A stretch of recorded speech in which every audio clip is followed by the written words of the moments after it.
Alright, I'll pick the trading post here. And apparently it's a shop, so the shrine buff that I got out there applies here. I don't think it was available last time. Maybe I just wanted the tool shed that badly.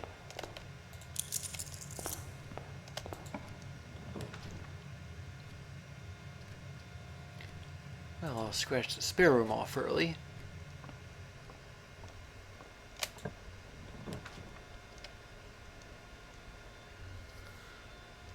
And the reading nook. I'd love to have the library right now. And a key.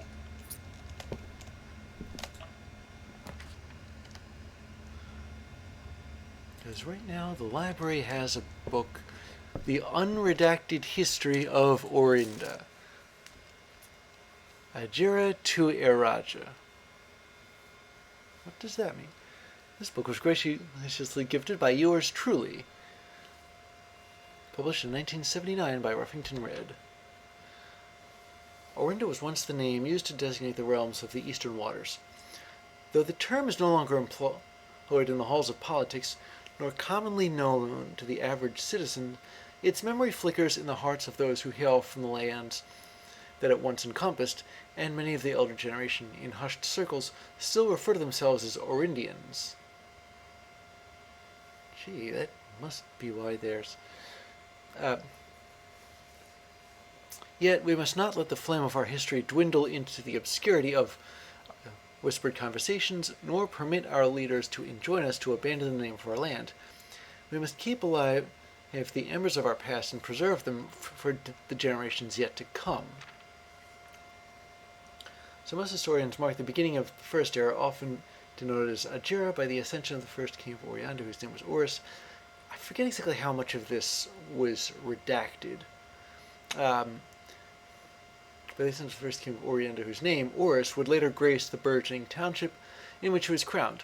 Horus was known before his coronation as a prominent merchant lord of considerable means and affluence, whose sway in the region made him the ideal candidate for the unification of the surrounding provinces. Regrettably, history is not always forthcoming, and the surviving records of those bygone days are mostly limited to trade agreements and sales receipts. Nevertheless, we can deduce from these ledgers that Horus had but one aim: expansion. The territory spread forth from the heart of Horus, and by the end of the first century, the black banners of Orinda, was that redacted? Could be seen fluttering in every hamlet and hostelry, along every thoroughfare from Horus all the way to the western banks. A new kingdom was born.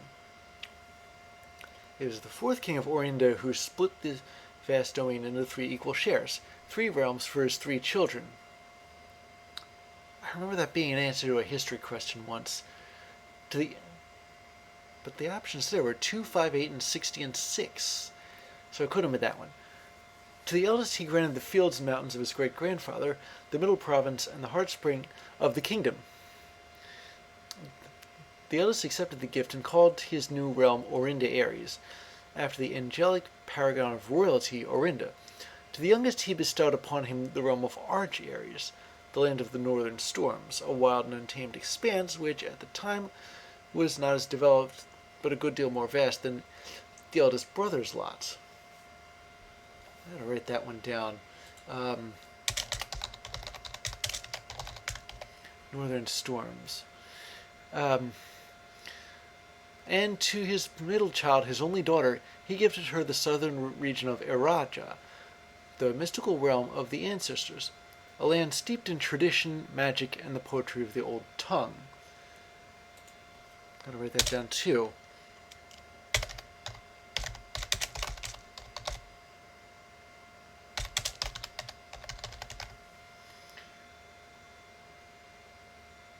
Okay.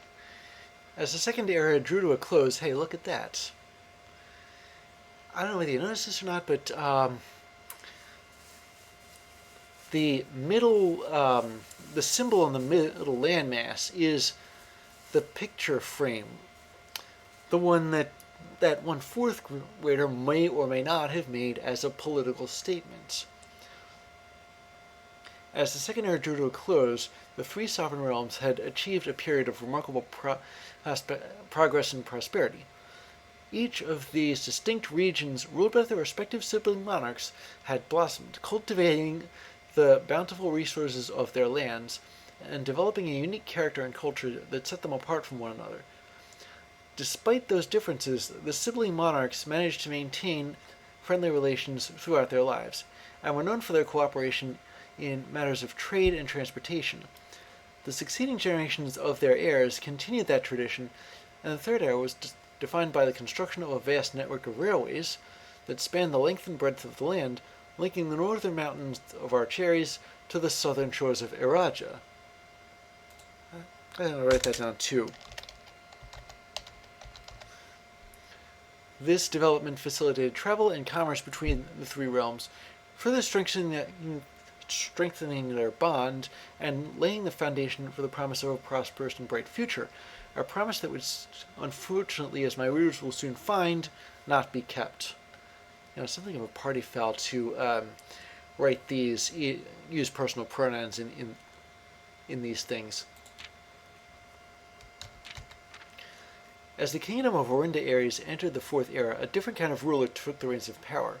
King Desolus III was a king who listened to the voices of all of his subjects, from the most influential advisors to the humblest of citizens.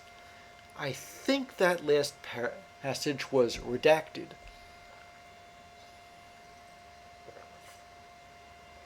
He was a king who was often seen among the people, eating, drinking, and conversing, a sight that shocked not only the gentry and the court, but the masses as well, who could scarce believe that they, as peasantry, would ever sup with the crown.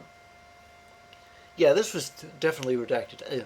I think I'd remember a word as antique as sup. Desolus was renowned as the king of the people, which I think was also redacted, and it was therefore a surprise to no one when he made the decision to move the capital from the secluded mountains of Reddington to the public stage of Oris, leaving castle and court behind. The people were overjoyed by this choice, and the city welcomed their king with open arms and great fanfare. Yet not all were swayed so easily. There were those that viewed the king's conduct to be unbecoming of his station, yeah, this wasn't redacted, and were wary of how readily he could be persuaded by the tears and tales of the common folk. Now that part was redacted. These dissenting voices planted the seeds of a discontent which took root in the lawns and gardens of the nobles of Fen, or as I have been instructed to say, yeah, definitely redacted, the grand city of Fen. After the passing of King Desolus III, the Fourth Era came to an abrupt end. Thankfully, the king died naturally in his old age, and surrounded by his people in Oris, far away from the growing unrest among the western city of Fen. On the very next day, the 6th of October, wait a second, I ought to write that down too.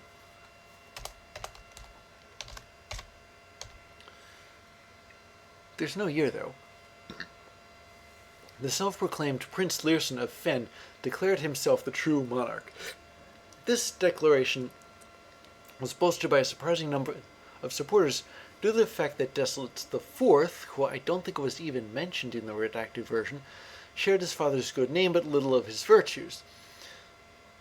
That was one of the alternatives on that history quiz too, Desolus IV. As the prospect of civil war seemed inevitable, the realm's regiments were hastily recalled from the frontiers to stamp out and put an end to the Fensurrection. However, instead of restoring order, what ensued was a savage and merciless campaign against their own people. The gardens of Fen, once a center of splendor, were transformed into a battlefield as the cries of the innocent echoed through the city's streets stained in red. The brutality of the pacification of Fen did not go unnoticed by neighbors. As sympathy for the city surged, allies came forward to lend support. Among them was the general of the Northern Regiment, who, sickened by the barbaric actions of the other battalions, joined forces with Prince Learson to form a formidable army. Together, they leveraged their political influence and favors to persuade the nearby realms of Archares and Nuance to join their cause.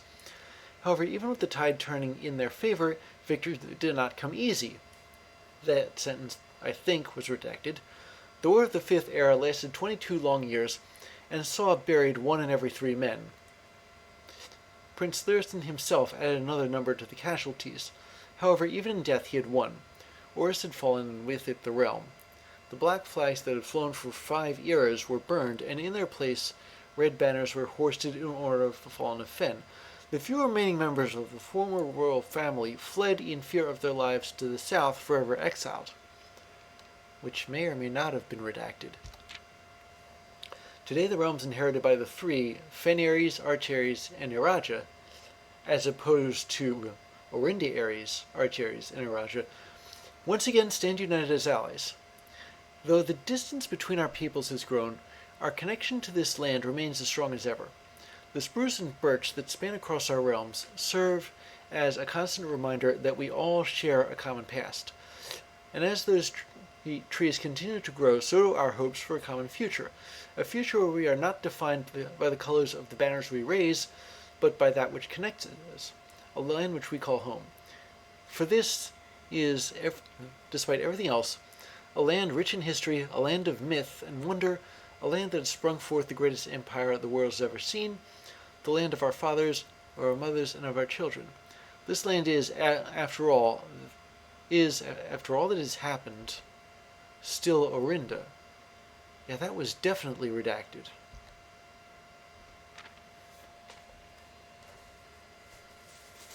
I don't know who would benefit from all that censorship. Maybe it's whoever's running things these days? I don't know, it's all too familiar to me. 1 key for every bit of my house. Okay, wait a second. I got a better idea. The secret passage, where I can pick the color of the room behind it. So what do I want? How about another shop? And with it, another die.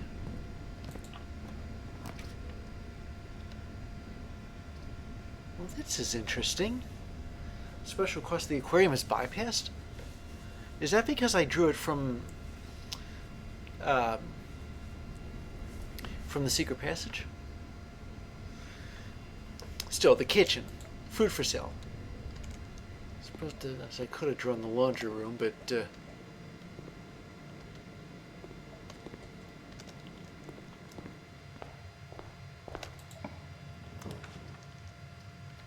okay, the den, definitely. And it has a trunk in it.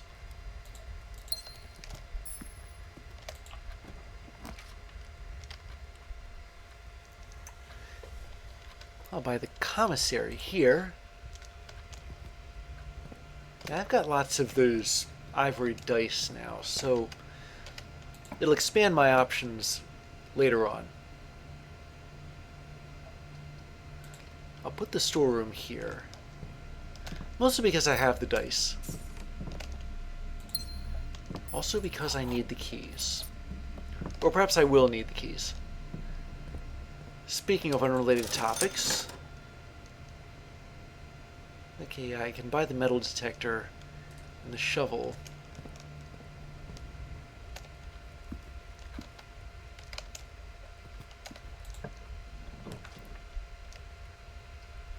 Okay, I'll re-roll. Earn myself some cash. And get the corridor. I know it's a better option further up, but I don't want to keep re-rolling too much.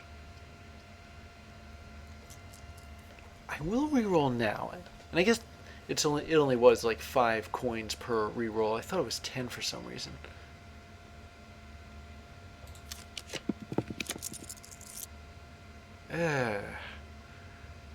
Alright, fine. This has more options in it anyway. So, start filling out this third level. Well, I'd like to. But I suppose I can always try connecting to the foundation. Instead, I'm going to see what buffs are available in the observatory.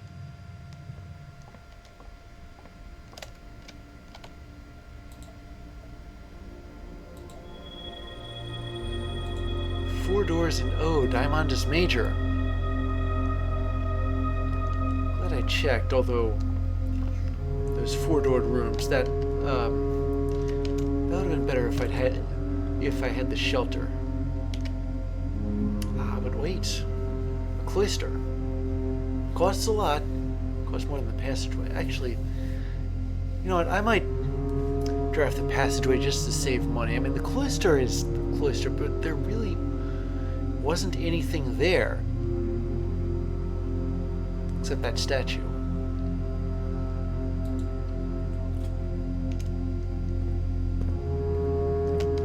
I'm going to see if I can get to this part that, you know what? Security. I'm going to turn the security level down before any key cards show up.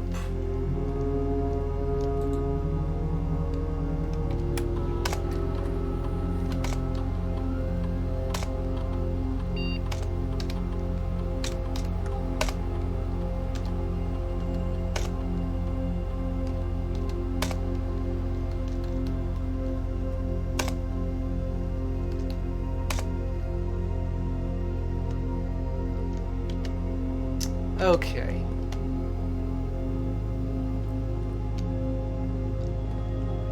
I'll go here. The boiler room. You know, it's tempting, but I don't think there are any steam-powered rooms that I need necessarily. Instead, I'll launder me some money. Because that gives me another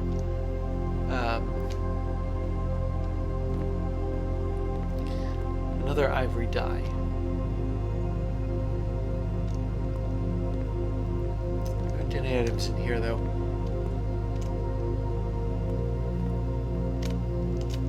Come to think of it, that was mentioned in one of the strategy guides. The only items that show up in shops are the ones that cost money.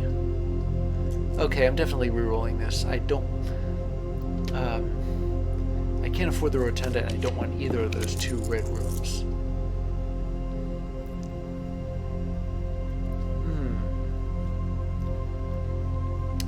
Alright, best of a bad situation, but I'd rather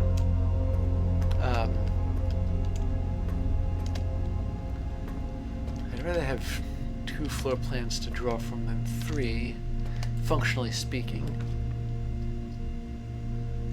Boy, that's expensive.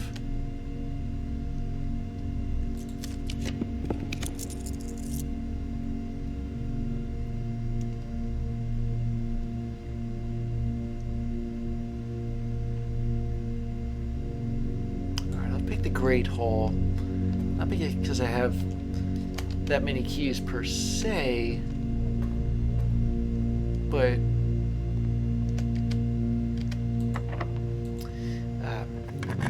it's the best of a bad situation, and I don't want to.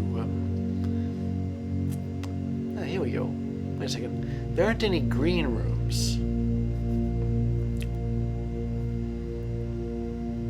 All right, I'm flying blind here.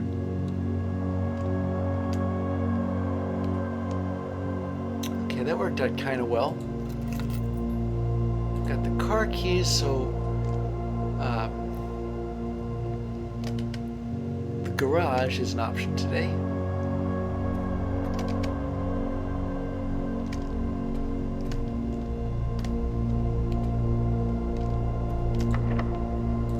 Another locked room.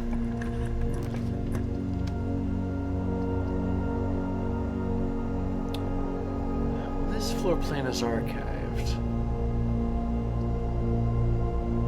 The weight room will lose me half my steps.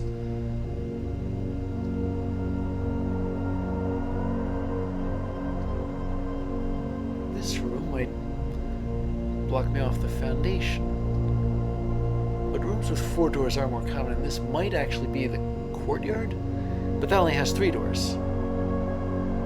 Other rooms are there. I don't know, I want to save my steps. Okay, this is the lab, which blocks me off the foundation. And doing so also blocks me off the garage. At least it sort of does.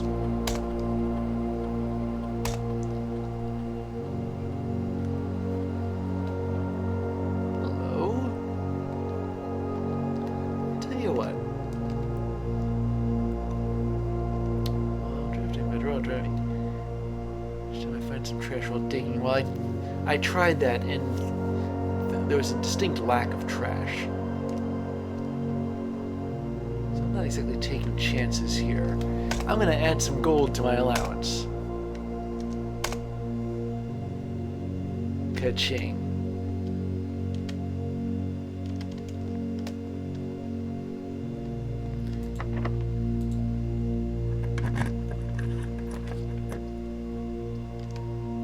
Why does the... Oh wait, I know why the weight room keeps showing up. It's because it's got 4 doors.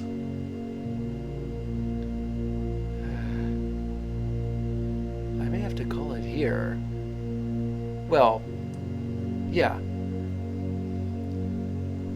Because I won't be able to open the Great Hall or the key or the security room. This is the study, though.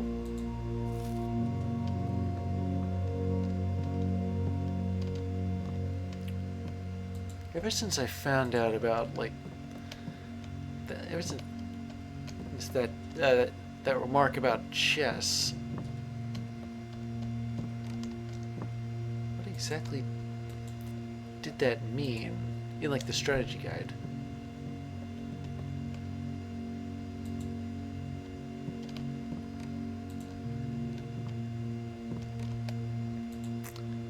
Well, I got a date here.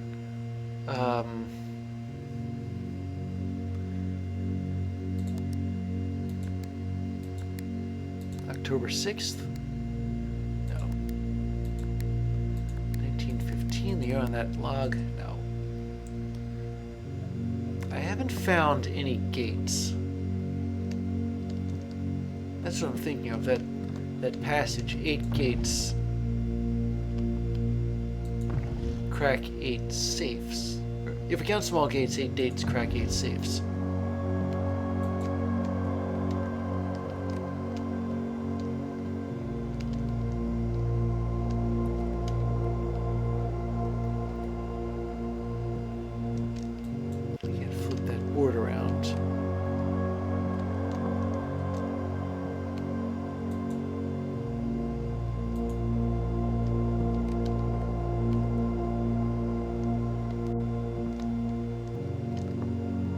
Sure what the significance of the chessboard here is.